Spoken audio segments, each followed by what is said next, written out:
আমি ওই জায়গাটা একটু ফিরে আসি। আপনি বলতে চাইছেন স্বামীজি গেলেন আমেরিকাতে শুধুমাত্র ধর্ম প্রচারের জন্য, বেদান্ত প্রচারের জন্য নয়, তার এটাও একটা মিশন ছিল যে ওখানে যারা বিপ্লবী কর্মকাণ্ডের সঙ্গে যুক্ত তাদের সঙ্গে যোগাযোগ করা।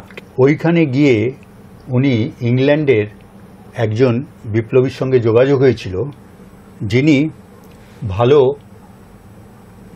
ছোট পিস্তল তৈরি করতে পারতেন, খুব ছোট পিস্তল, লুকিয়ে রাখা যাবে এরকম পিস্তল। উনি তার সঙ্গে দেখা করে বলেন যে এই পিস্তল ভারতবর্ষে আপনি সাপ্লাই দিতে পারবেন। স্বামী বিবেকানন্দ রাশিয়ান একজন টেররিস্ট মানে ওই স্বাধীনতা সংগ্রামী সব, তিনি ভালো গান পাউডার তৈরি করতে পারতেন। তার সঙ্গে যোগাযোগ করেন উনি, রাশিয়ায় গিয়ে নয়, থ্রু সাম মিডিয়া যোগাযোগ করেন এবং বলেছিলেন একই কথা যে আমরা টাকা পয়সা দেবো আপনাকে, আপনি সাপ্লাই করতে পারবেন ভারতবর্ষে।